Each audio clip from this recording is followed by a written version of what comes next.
오늘은 10월 19일 생명의 삶 본문입니다.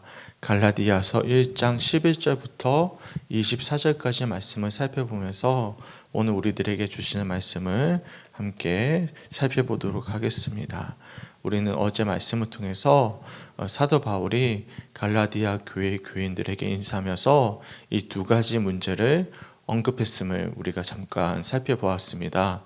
첫 번째로는 갈라디아 지역에 잘못된 복음이 전파되면서 사도 바울이 이 다른 복음을 전하는 이들을 주의할 것을 당부하는 인사말로 말씀이 시작되어졌음을 우리들이 살펴보았고, 두 번째로는 사도 바울의 사도성을 공격하는 그런 거짓 사람들의 공격에 대해서 자신을 변호하듯이 인사말이 시작되어졌음을 우리들이 살펴보았죠.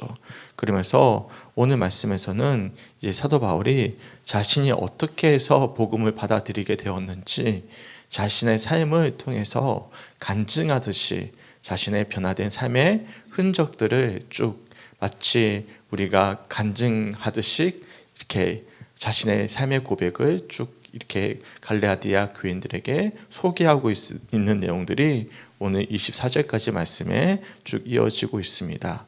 우선 11절 말씀을 보시면 이렇게 말씀하죠. 형제들아, 내가 너희에게 알게 하노니 내가 전한 복음은 사람의 뜻을 따라 된 것이 아니니라 라고 말씀하고 있죠.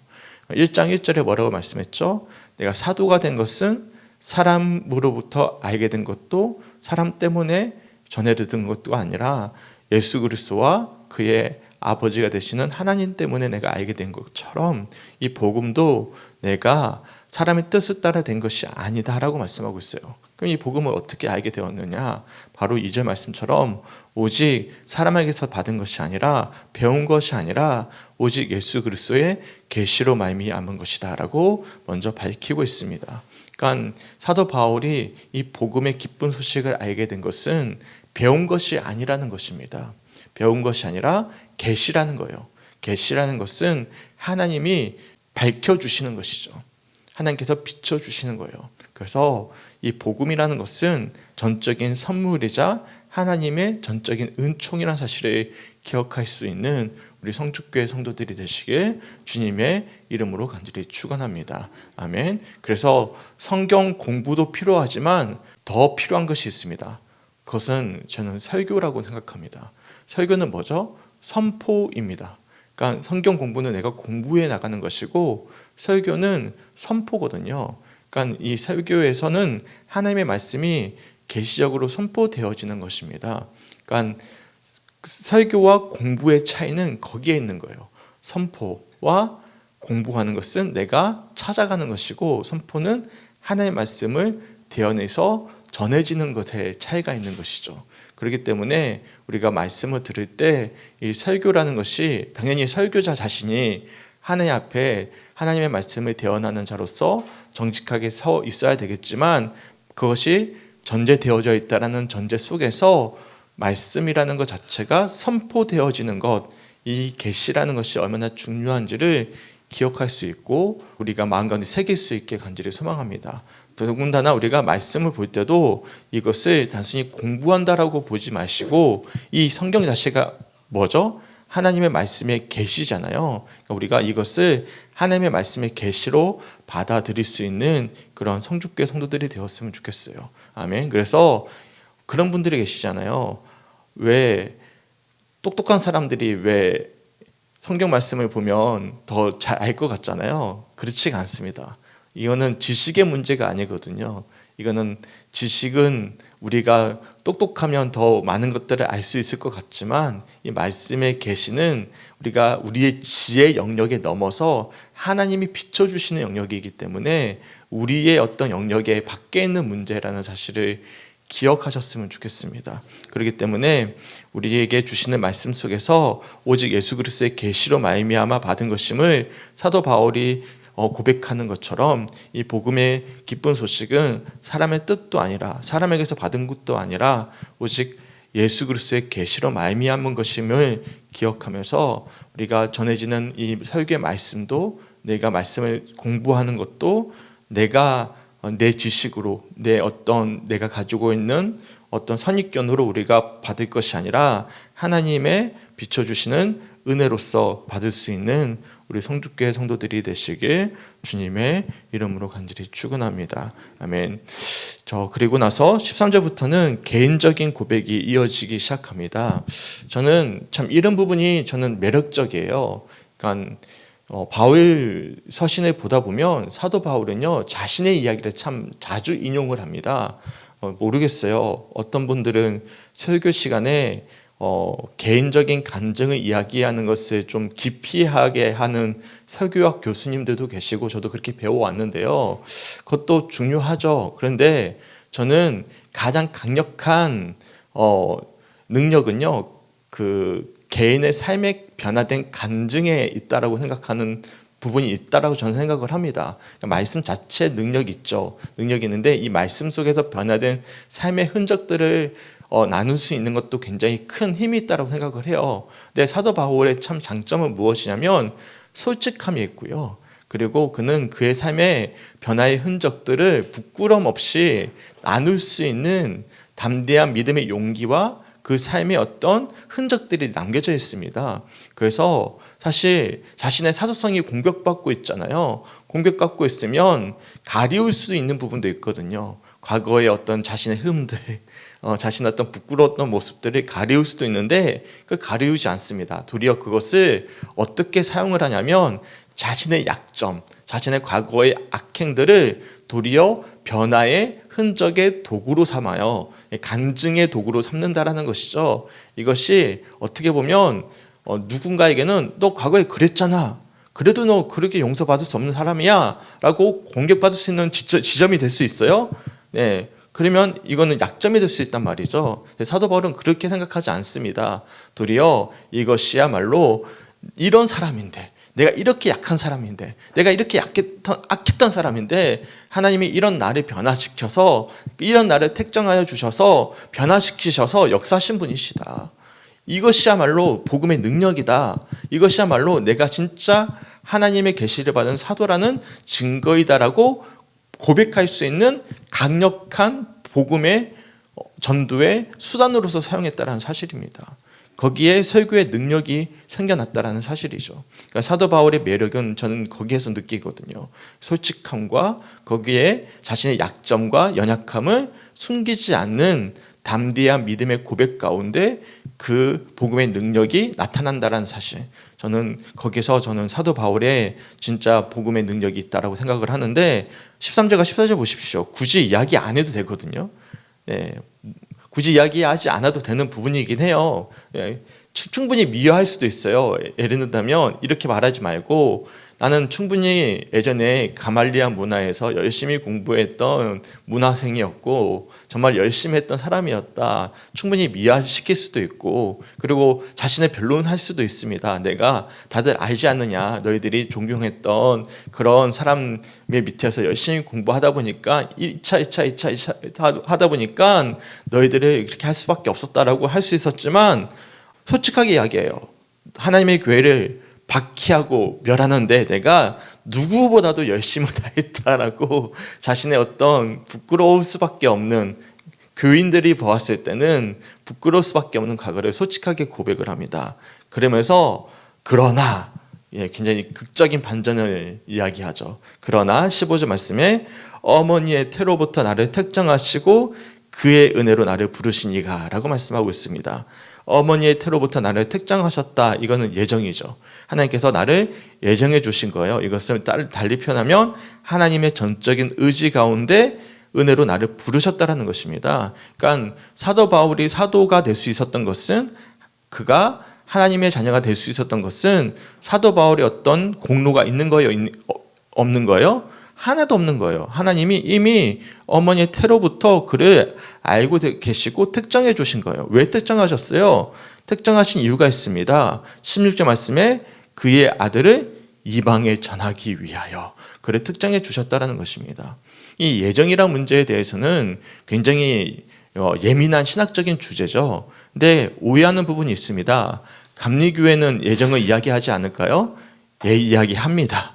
특정을 이야기해요. 얘기하는데 이게 이중 애정이냐 예지 애정이냐라는 문제인데 새벽에는 더 자세히 말씀 안 드릴게요. 근데 이 예지 애정이라는 것은 이미 하나님께서 구원받을 자를 알고 계신다라는 문제고, 이중 애정이라는 것은 구원받을 자와 구원받지 못할 자를 이미 하나님께서 이미 구별하셨다라는 뜻이거든요. 이 예정에 대한 관점이 다를 뿐이지 예정 자체를 우리가 부인할 수는 없어요. 왜냐하면 예정이라는 뜻은 어떤 의미를 담고 있냐면 하나님의 정적 의지를 뜻하는 표현이거든요. 그러니까 구원이라는 것은 감리교에서 주장하는 구원도, 장로교에서 구원하는 구원도 교회는 하나님의 전적인 의지에서 주어지는 은혜로서 받는 것이지 인간의 공로가 들어갈 수는 없는 거예요. 관점이 다른 부분입니다. 이 부분은 차후에 제가 다시 한 번 더 새벽 기도회가 아닌 시간에 제가 여러 차례 말씀드려도 이게 잘 이해가 잘 안 되시더라고요. 다시 한 번 더 말씀드리도록 하겠습니다. 이 예정에 대한 문제는 곤란한 문제이기 때문에 다시 한 번 더 제가 차후에 더 자세히 말씀드리도록 하겠습니다. 이 택정하셨다라는 문제는 이 택정은 어떤 택정이냐면 그의 아들을 이방에 전하기 위하여 하나님께서 이미 그 사도 바울을 택정해 주셨습니다. 이미 하나님의 전적인 의지가 들어가 있는 것이죠. 그리고 하나님의 때, 하나님이 기뻐하셨을 때, 그와 함께 하셨을 때 사도 바울이 부르심을 받은 거예요. 하나님의 시간에 그를 부르셨다라는 사실을 우리가 기억하셨으면 좋겠어요. 그랬을 때 사도 바울이 하나님의 그 은혜에 힘입어서 어떻게 합니까? 내가 곧 혈육과 의논하지 아니하고, 가족과 의논하지 않은 거예요. 그러니까 그가 은혜를 받고 나서 그 은혜를 가지고 뭐 가족과 의논해 가지고 이걸 해야 돼요, 말아야 돼요, 뭐 자식의 어떤 선택권이 주어지지 않았다라는 거예요. 전적인 하나님의 이끌림을 받아서 어디로 갔냐면 사도들을 만나가지고 내가 받았던 은혜를 가지고 또 의논을 한 것도 아니라 어디로 갔냐면 17절 말씀해 보시면 아라비아로 갔다라고 말씀하고 있습니다. 그래서 학자들은 대부분 어떻게 보고 있냐면 사도 바울이 회심을 하고 곧바로 사역을 시작한 것이 아니라 마치 예수님이 광야에 이끌려서 40일 동안 시험을 받았던 것처럼 사도 바울도 아라비아와 다메섹 지역에서 약 3년 동안 칩거 생활을 했다라고 보고 있어요. 그러니까 약 3년 동안 구약 성경 등등 해서 이제 다시 한 번 더 하나님 앞에서 침묵하면서 철저하게 자신을 되돌아보고 말씀 앞에서 자신을 점검하면서 깊이 연구하는 그런 광야의 시간들을 보내왔다라고 보고 있습니다. 왜냐하면 그 사이의 공백 기간에 어떠한 흔적도 남겨져 있지 않기 때문에 그렇습니다. 왜냐하면 17절과 18절 말씀해 보시면 그 후에 3년 만에 내가 게바를 방문했다라고 말씀하고 있지 않습니까? 그렇죠. 그래서 17절과 18절 사이에 공백이 3년 동안이 있는 거예요. 그래서 우리가 생각했을 때 사도 바울의 공백 기간에 대해서 대부분의 학자들은 사도 바울이 광야에서 일부분의 시간을 가지면서 하나님 앞에서 자신을 정직하게 돌아보는 시간을 가졌을 것이다 라고 신약학자들은 대부분 보고 있는데 저는 그 의견을 거의 공감을 합니다. 왜냐하면 우리가 은혜를 받고 나서 우리 자신을 되돌아보는 시간들이 반드시 필요로 하는 것이죠. 믿으십니까? 네, 말씀 앞에서 우리를 정직하게 되돌아보고 우리가 누구와 의논하지 아니하고 내 스스로 하나님 앞에서 정직하게 돌아볼 수 있는 그런 믿음의 시간들, 침묵의 시간들은 반드시 필요로 하는 것이죠. 저게도 성죽교회에 광야의 시간이 있었고 제 믿음의 시간에서도 광야의 시간이 있었고 그런 시간들이 있었기 때문에 지금의 제 모습이 있는 것이고 우리 교회의 모습이 있는 것이고 우리의 삶의 여정이 있는 것이죠. 그래서 이 아라비아로 갔다라는 이 시간들이 우리에게는 어떤 고난의 시간이 아니라 침묵의 시간이 아니라 어떤 어려움의 시간이 아니라 도리어 하나님을 깊이 만나는 시간임을 우리들이 알 수가 있고 묵상해 보셨으면 좋겠습니다. 3년 만에 이 사도 바울이 예루살렘을 방문합니다. 그것도 15일밖에 방문하지 않아요. 원래는 베드로를 만나러 갔는데 베드로를 만날 뿐만 아니라 누구를 만나냐면 주의 형제 야고보를 만납니다. 이 야고보는 예수님의 제자 야고보가 아니라 예수님의 동생 야고보, 그러니까 예루살렘 교회를 치리하고 있던 야고보서를 쓴 사람이죠. 이 야고보 외에 다른 사도들을 보지 못했다라고 말씀하고 있어요. 왜냐하면 이 게바와 야고보를 만난 것을 그들에게 소개하는 이유는 내가 지금 쓰는 것이 거짓말이 아님을 증인으로 세우고 있음을 우리들이 알 수가 있습니다. 이처럼 사도 바울이 자신이 어떻게 해서 지금 사도가 되었고, 어떻게 해서 복음을 알게 되었고, 어떻게 해서 내가 변화되었는지에 대한 흔적들을 과거의 흔적부터 해서 어떻게 내가 택정함을 받고 아라비아 지역에서 어떻게 3년 동안의 시간을 거쳐서 이제 예루살렘으로 그쳐서 게바와 야고보에게 확정을 받고 돌아왔는지에 대해서 이제 설명해 주고 있는 것입니다. 21절 말씀을 보시면 그 후에 내가 수리아와 길리기아 지방에 이르렀으나 그리스도 안에 있는 유대의 교회들이 나를 얼굴로는 알지 못했다라고 말씀하고 있어요. 사람들이 사도 바울의 얼굴을 아직 알지 못하는 거예요. 하지만 소식은 전해 듣고 있습니다. 어떤 소식을 전해 듣냐면 그가 변화되었다는 소식을 전해 듣는 거예요. 다만 우리를 박해하던 자가 전에 멸하려던 그 믿음을 지금 전한다 함을 듣고 나로 말미암아 하나님께 영광을 돌리니라라고 말씀하고 있습니다.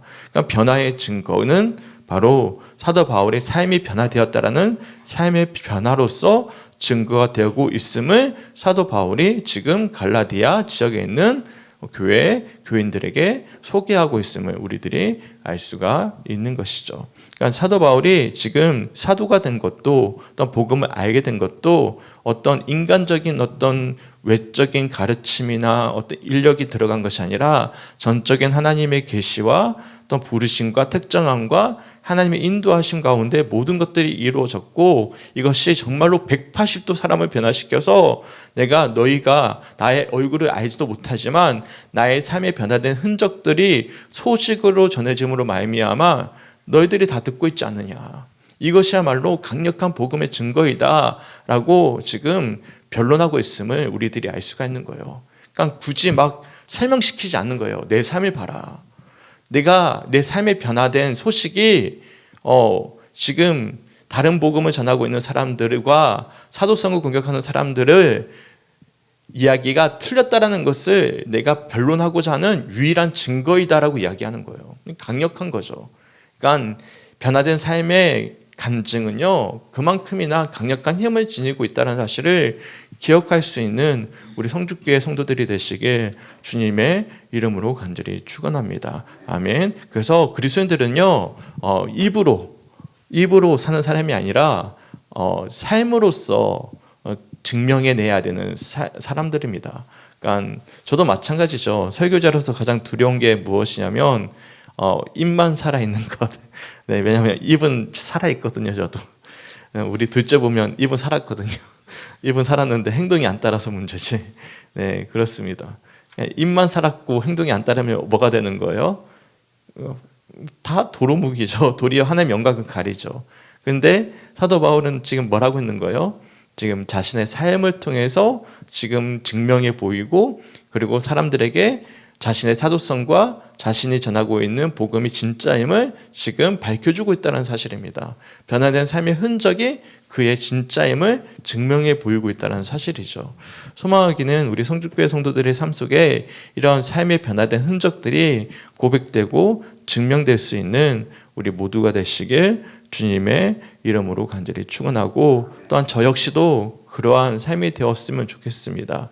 왜냐하면 복음에는 능력이 있기 때문에 그렇죠. 보십시오. 13절과 14절 교회를 그렇게 심히 박해하고 누구보다도 열심히 하던 이 사도 바울이 그러나 이 그러나라는 이 표현이 얼마나 강력합니까? 그러나 그 접속사 하나로 모든 것이 갑자기 모든 것이 급변합니다. 이것이 하나님의 복음의 능력이지 않겠습니까? 이 그러나 하나로 모든 것들이 다 설명이 되는 거예요. 이 하나로 이 모든 것들이 전환되어 버리는 것이죠. 이걸로 말미암아 사도 바울의 삶이 변화된 거예요. 이 그러나 안에는 하나님의 놀라운 복음의 능력이 담겨져 있는 것이죠. 한 사람 인생이 바뀌어 버리는 것입니다. 이게 복음의 능력이에요. 우리가 예수 믿고 변화됐습니까? 잘 모르겠어요. 그러면 한번 곰곰이 생각해 보셔야 돼요. 예수 믿고 우리가 변화된 흔적이 있는가 없는가 아리까리 하십니까? 그러면 아리까리하게 믿은 겁니다. 제대로 믿어야 되는 거예요. 그러니까 우리가 예수를 정말로 믿으면 복음의 계시를 믿으면 우리의 인생이 바뀌는데 뭐가 바뀔까요? 첫째로 바뀌는 건 뭐가 바뀌죠? 네, 뭐 다 바뀌죠. 다 바뀌는데 저는 그렇게 표현하고 싶어요. 어려운 표현인데 세계관이 바뀐다고 생각합니다. 그러니까 가치관이 바뀌는 거죠.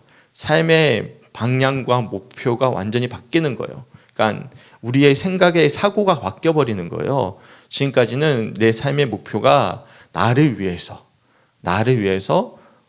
살아왔다면 이제는 뭘 위해서 살아가기 시작하는 거예요?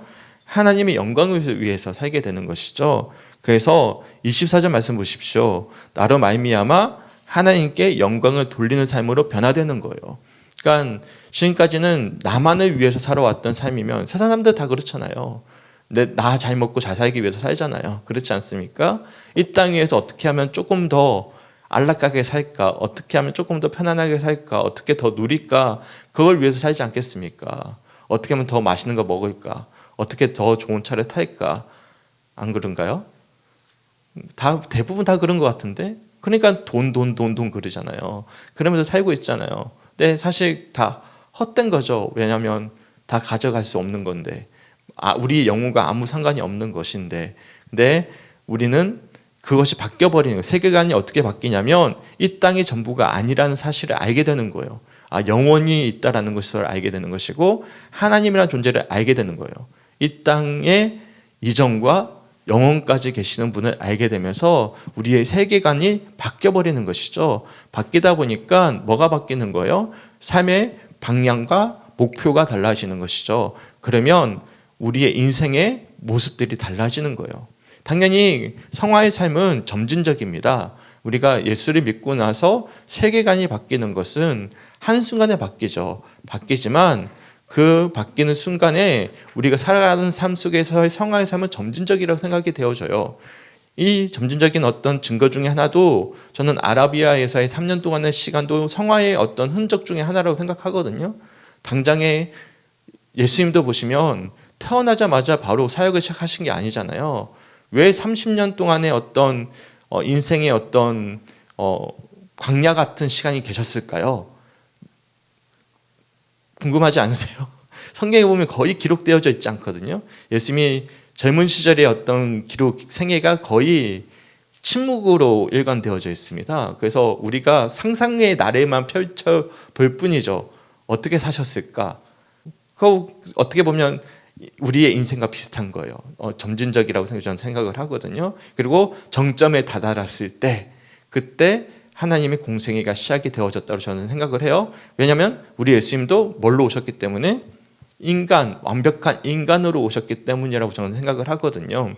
그렇기 때문에 이거 되게 위험하게 들리나요? 안 위험하죠? 네, 신학적으로 위험하게 들릴 수도 있어서. 네, 완벽한 인간이기 때문에 그래서 저는 30세 공생애가 시작이 되어졌고 3년간의 공생애 기간을 살아내셨다라고 생각하고 어떤 일부 학자는요. 요한복음은 예수님의 공생애를 다 시간으로 계산해 보면 6개월 정도밖에 안 됩니다. 그래서 어떤 학자는 6개월이 공생애의 전부였다라고 이야기하는 분들도 계십니다. 이거는 신학학자들마다 생각이 다르지만 그만큼 짧은 생애만 복음서에 기록되어져 있는 거예요. 그러니까 예수님의 많은 생애는 사실 거의 공백으로 기록되어져 있어요. 그 시간이 사도 바울에게 있어서도 어떻게 보면 아라비아 광야의 시간과도 같은 시간이죠. 그 시간이 의미 없는 시간입니까?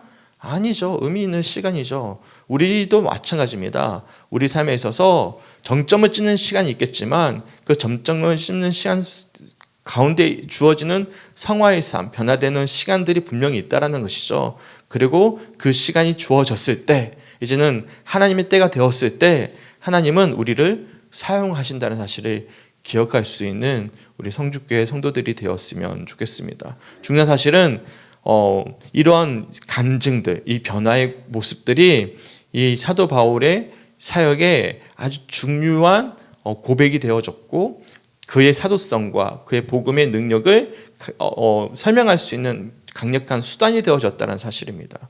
우리 성주교회 성도들에게도 이러한 삶의 변화의 흔적들과 열매들을 통해서 사랑하는 이들에게 또한 많은 이들에게 복음의 증거로서 나타내 보일 수 있는 우리 모두가 되시길 주님의 이름으로 간절히 축원합니다. 아멘. 제가 저번에도 말씀드렸잖아요. 왜 우리 성주 땅의 복음화율이 이렇게 낮을까? 뭐 여러 가지 이유가 있겠지만 우리가 부인할 수 없는 이유 중에 하나는 뭐냐면 먼저 믿은 자들이 변화된 삶의 흔적들을 보여주지 못했기 때문이다.